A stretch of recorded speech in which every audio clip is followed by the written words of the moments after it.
Queridos irmãos, saúdo a todos com a paz do Senhor. Uma alegria grande poder estar nesta noite cercando a mesa do Senhor, revendo os amados irmãos, companheiros, amigos, nosso pastor presidente. Quero agradecer a Deus esta oportunidade, a confiança do nosso pastor em nos conceder esta oportunidade que vem carregada de grande responsabilidade.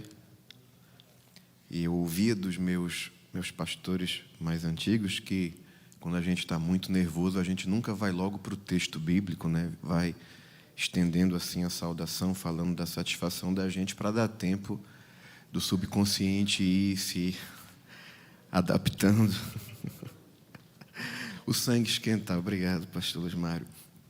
Mas eu quero compartilhar um texto da palavra de Deus no Evangelho escrito por Lucas, capítulo 22. Foi a palavra que veio ao meu coração. E vamos meditar, contando com a oração dos irmãos, para que o Senhor, mediante o seu Espírito, nos dirija a falarmos o que está no seu coração para o nosso coração. Lucas capítulo 22, versículo 7 em diante diz: Chegou, porém, o dia da festa dos pães asmos, em que importava sacrificar a Páscoa, e mandou a Pedro e a João, dizendo: Ide, preparai-nos a Páscoa para que a comamos. E eles lhe perguntaram: Onde queres que a preparemos? E ele lhes disse: Eis que quando entrardes na cidade, encontrareis um homem levando um cântaro de água. Segui-o até a casa em que ele entrar. Amém. Queridos, não é nenhuma novidade que nós estamos no culto mais importante, o culto de maior relevância para a igreja. A Santa Ceia, de fato, trata de um memorial estabelecido pelo Senhor Jesus e podemos afirmar, entre outras coisas, que o grau de importância revelado na Santa Ceia ocorre porque Santa Ceia trata basicamente de 3 tempos na vida do cristão. A Bíblia diz que quando Jesus estabelece a Santa Ceia, ele diz: fazei isto em memória de mim. A ideia era fazer com que, de tempos em tempos, a igreja estivesse trazendo a lembrança, o que Jesus fez por nós. E o primeiro efeito da redenção na vida do cristão tem a ver com o nosso passado. O apóstolo Paulo, escrevendo no capítulo 2 da carta que ele dirige à igreja em Éfeso, ele diz que nós estávamos mortos em delitos, em ofensas e em pecados, e ele nos vivificou. De maneira que o nosso estado anterior, nosso estado passado anterior à conversão, era um estado de morte espiritual, e o primeiro efeito da redenção na vida do salvo é trazê-lo da morte para a vida. E cada vez que nós nos reunimos, nós estamos trazendo à lembrança o que Jesus fez, resgatando-nos da nossa vã maneira de viver, que tinha a ver com o nosso passado. Mas a Santa Ceia não apenas traz à memória o que Jesus fez por nós, resgatando-nos de um passado tenebroso. A palavra do Senhor também deixa claro que a Santa Ceia tem a ver com a vida presente. Isso porque o apóstolo Paulo, escrevendo à igreja de Corinto, na sua segunda epístola, ele diz: Se, pois, alguém está em Cristo, nova criatura é. Quando o apóstolo Paulo, orientando a igreja acerca da Santa Ceia, falando da necessidade de um autoexame, ele diz assim: examine-se, falando do tempo presente. Isso porque o privilégio de participar da Santa Ceia é para aqueles que estão em comunhão no tempo presente. Inclusive, uma das evidências de que o cristão anda na luz é o fato dele ter comunhão. E é interessante que a descrição do texto, nesse sentido, ocorre também no tempo presente. Ele diz: se andarmos na luz como Ele na luz está, temos. Ele não diz teremos, nem tivemos. Ele diz temos comunhão uns com os outros, e o sangue de Jesus Cristo, seu Filho, nos purifica. Perceba que até a expressão purifica, que tem a ver com o sangue, ocorre no tempo presente.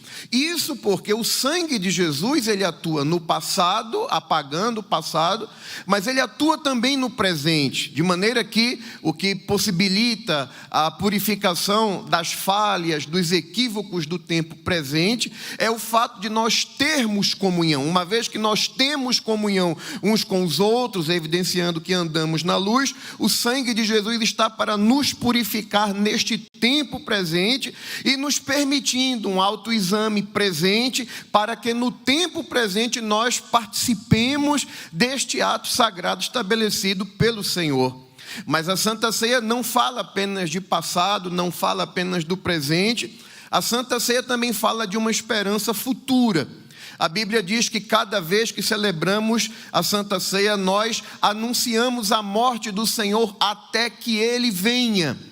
Também no ato da ceia, ao estabelecê-la, Jesus, e é interessante isso, porque para Israel, para o judeu, o trigo, o azeite e o mosto, o vinho, era algo que caracterizava muito a identidade do judeu.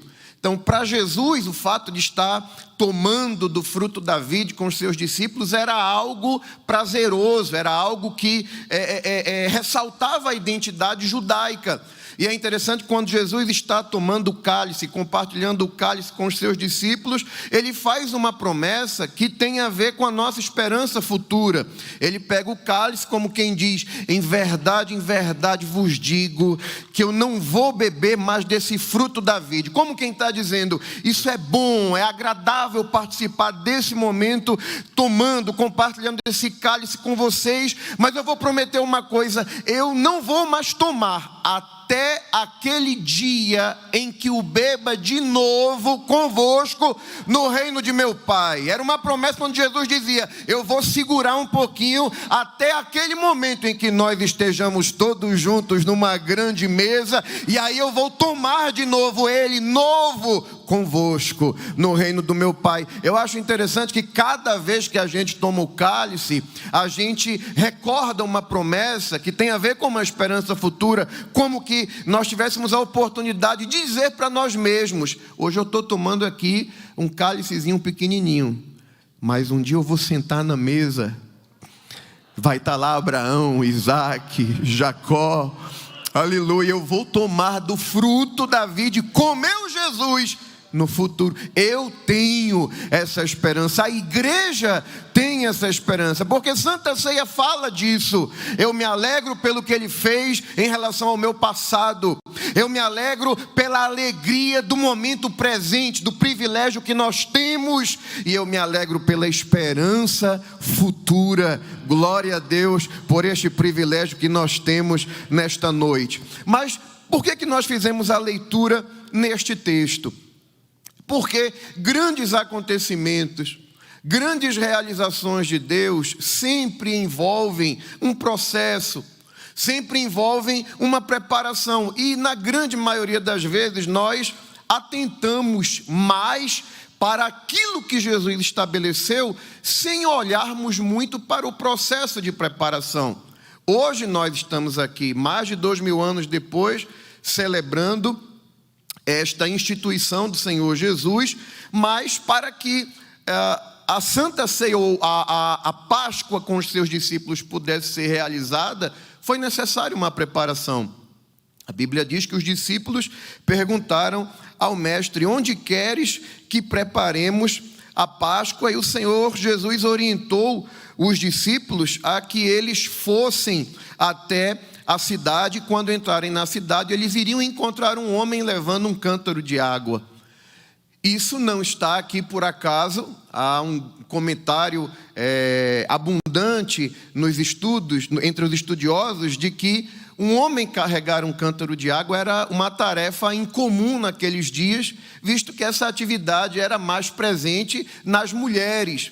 Então, quando Pedro e João chegam até a cidade, eles precisariam de uma referência, eles precisariam de algo que se destacasse no meio, da multidão, para que eles pudessem seguir aquele homem até o local onde deveriam preparar a Páscoa. E, como nós falamos anteriormente, normalmente nós nos atemos à Páscoa, à celebração, mas houve uma preparação. Para que houvesse essa preparação, Pedro e João tiveram que encontrar uma pessoa, tiveram que seguir uma pessoa que seria referência para eles naqueles momentos iniciais, para que eles pudessem identificar o local, acertar com o dono do ambiente e ali prepararem a Páscoa, porque todos os grandes acontecimentos de Deus envolvem uma preparação. E aqui eu uso uma comparação que revela, de certa forma, a grandiosidade das coisas que Deus faz e a preparação por trás disso. Todos nós temos, principalmente no Antigo Testamento, a referência do grande profeta Elias, que nos encanta desde a infância. Todo mundo, quando fala de Elias, a primeira coisa que lembra é de Elias no Monte Carmelo, envergonhando os profetas de Baal e sendo o protagonista de um dos maiores eventos do Antigo Testamento, em um momento de crise espiritual no meio do povo de Deus. Mas como é que começa a trajetória de Elias? A trajetória de Elias inicia com ele apresentando-se diante de Acabe. E é interessante que Elias aparece meio que de repente assim na Escritura, não aparecem muitos detalhes acerca da sua história, da sua trajetória, de onde ele veio. É como se Deus vai pegando Elias, como diferente de outros homens, como João Batista, que a gente vê Deus preparando desde a infância, no deserto, até que ele se mostrasse a Israel. Elias é diferente. Deus chama Elias como quem diz: olha, eu vou te pegar aqui e eu vou te preparando no decorrer do processo. Então Elias se apresenta a Acabe com uma palavra dura, dizendo: olha, tão certo como vive o Senhor, que não vai haver chuva nem orvalho, senão segundo a minha palavra. E imediatamente Deus diz a Elias: agora vai e esconde-te no ribeiro de Querite. Elias sai da evidência e é escondido por Deus no ribeiro de Querite. A palavra Querite, segundo algumas concordâncias, significa cortante. É como que Deus vai, de certa forma, prepará-lo, lapidá-lo, cortar alguma coisa que precisava ser aperfeiçoada no caráter de Elias. Em Querite, Elias iria aprender a viver dependendo de Deus. Você vai beber da água do ribeiro e fica tranquilo, porque eu vou ordenar os corvos que te sustentem. E é interessante que não estava chovendo, não havia orvalho, sem chuva. Depois de algum tempo, a água do ribeiro secou.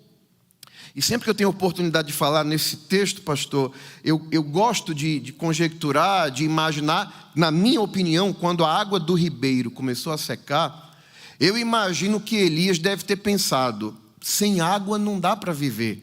Então, se a água está acabando, o tempo da minha prova está acabando também. Deus vai me tirar dessa condição aqui, de estar bebendo do ribeiro só e dependendo dos corvos. Mas quando o tempo de Elias em Querite termina, ele ouve a palavra do Senhor que diz a ele: levanta-te e vai-te a Sarepta. Preste atenção que o Senhor diz: vai-te a Sarepta, porque eu tenho ordenado ali a uma mulher viúva que te sustente. A palavra Sarepta, há divergência no significado. Uns dizem que Sarepta significa fornalha de fundição, outros dizem casa de fundição. Há ainda quem traduz a Sarepta como crisol, que seria o processo de submeter determinadas substâncias a processos químicos para aperfeiçoamento. De qualquer maneira, está tudo dentro do mesmo contexto. Deus pega Elias, que estava no ribeiro de Querite, aprendendo sobre dependência, aprendendo sobre provisão, sobre o cuidado de Deus, e Deus agora pega Elias e diz: eu vou te elevar a um estado de maior aperfeiçoamento. Vou te tirar de Querite, vou te colocar em Sarepta. Em Sarepta, Deus estaria submetendo Elias a uma grande humilhação. Porque na cultura judaica, para um hebreu, um homem israelita não era sustentado por mulher. Muito mais uma mulher que não fosse israelita, e muito mais uma mulher viúva. Porque mulher viúva, no contexto do Antigo Testamento, era carente de cuidado. Mas Deus diz: eu vou cuidar de você, e a forma como eu vou cuidar de você, não é você quem vai estabelecer. Eu ordenei uma mulher viúva, e é ela que vai te sustentar. Agora a gente percebe como Elias aprende sobre dependência de Deus. Como Elias aprende sobre o cuidado de estar dentro da direção de Deus e como Deus se responsabiliza. Por que eu digo isso? Porque quando Elias chega em Sarepta, ele encontra uma mulher apanhando gravetos. Você conhece a história, desde pequeno. E a Bíblia diz que ele pede água para ela, e quando ela vai pegar água, ele diz assim: faça um bolo para mim. E ela diz assim: olha, o que tem aqui é muito pouco, é suficiente para minha última refeição, e eu vou fazer minha última refeição com meu menino, e vamos comer e vamos esperar a morte chegar, porque não tem mais nada. Elias poderia ter dito: eu acho que eu errei de endereço. Porque o que foi que Deus me disse? Deus disse: vá para Sarepta, que eu tenho ordenado uma mulher viúva que te sustente. Eu encontro uma mulher dizendo que tem pouca coisa, vai fazer a última refeição e vai morrer. Mas ele não pensa que errou o endereço. Ele chega entendendo: eu vim aqui para te dar uma palavra de Deus, porque Deus me disse que é tu que vai cuidar de mim. Faça primeiro para mim, porque nem a farinha vai acabar, nem o azeite vai faltar. Em outras palavras, não vai morrer ninguém, porque eu estou andando na direção de Deus. E quando a gente está na direção de Deus, Deus cuida nos mínimos detalhes, do jeito que Ele cuida em Querite, Ele cuida em Sarepta, porque depois de Sarepta, Deus tem um Carmelo preparado para elevar o profeta à posição que Ele havia determinado. Aleluia. Depois de Sarepta, Elias vai para o Monte Carmelo. E é interessante, já a gente conclui, no capítulo 18 de 1 Reis, no versículo 30, a Bíblia diz: então Elias disse a todo o povo, isso ele já estava lá no Monte Carmelo: chegai-vos a mim. E todo o povo se chegou a ele. Preste atenção aqui. Quando Elias convoca o povo e diz assim: chegai-vos a mim, o que é que ele estava dizendo? Olhem para mim, prestem atenção em mim. Só que para ele chegar nessa condição, para ele chegar até o Carmelo, para Deus fazer o que tinha para fazer no Carmelo e tornar Elias praticamente um profeta eternizado por essa experiência, teve um trajeto, teve um caminho, teve um ambiente de preparação. Teve um ribeiro de Querite, existiram corvos, teve uma situação humilhante, mas teve a provisão de Deus. Teve uma mulher viúva que foi um instrumento de Deus para cuidar do profeta. Mas Elias só pôde viver tudo isso por quê? Porque ele se submeteu. Elias não faz perguntas a Deus. Elias não questiona a Deus: por que o Senhor está me mandando para Querite? Por que o Senhor está me mandando para Sarepta? Por que eu, como teu servo, tenho que me sujeitar a ser sustentado por uma mulher viúva? Ele não questiona, ele vai na direção, ele segue o curso da direção. Quando a gente se submete por quê? Porque em algum momento, isso não é porque a gente quer, mas às vezes Deus nos ordena, Deus determina que nós nos submetamos a situações que às vezes não são as mais agradáveis. Por quê? Porque lá na frente alguém vai ter que olhar para mim, para você. Às vezes eu fico imaginando que para aquele homem que estava carregando um cântaro, Eu não sei que tipo de comentário ele pode ter escutado, porque ele estava fazendo uma tarefa incomum. Talvez alguém podia ter dizer: por que você está se sujeitando a isso? Você tendo que carregar um cântaro de água. Mas pode quem quiser falar. Se ele não carrega o cântaro, Pedro e João iam estar perdidos sem saber para quem seguir. Às vezes carregar o cântaro não é a tarefa mais agradável, mas tem alguém olhando para você dizendo: ela está carregando, ele está carregando, eu estou vendo onde é que eu tenho que ir, como é que eu tenho que caminhar. Aleluia. Não haveria Carmelo sem Querite e sem Sarepta. Não haveria Santa Ceia, celebração, se antes Pedro e João não fossem até a cidade, não encontrassem um homem carregando um cântaro de água, não seguissem o homem. E eu gosto de pensar nisso também, que talvez porventura alguém zombasse do homem por carregar um cântaro de água. Se eu fosse o homem, eu acho que eu diria dentro do meu coração: pode zombar, pode dizer o que quiser, eu vou entrar num ambiente e quem está entrando daqui a pouco é Jesus. Eu estou sendo instrumento para um propósito que Ele tem. Aleluia. Carrega o cântaro, crente. Às vezes não é a tarefa mais agradável, às vezes não é o que a gente quer, mas no cântaro tem água. E água é símbolo do Espírito. Quem se submete, quem se sujeita, quem suporta, está dentro do propósito. É por isso que muita gente se perde no caminho, porque não se submete, não se sujeita. Mas quando a gente diz: eu levo o cântaro, Senhor, eu vou carregar, pode pesar como for, tem problema não. Onde tem cântaro tem água, onde tem água tem renovo, mata a tua sede, renova tuas forças, e tem alguém olhando para você, dizendo: se ela está carregando, eu posso segui-la. Se ele está carregando, eu posso segui-lo. Carreguemos o cântaro, porque Jesus sabe que tem alguém olhando para nós, e que depois desse processo, os propósitos de Deus se estabelecerão nas nossas vidas. Que Deus nos abençoe. Muito obrigado, meu pastor.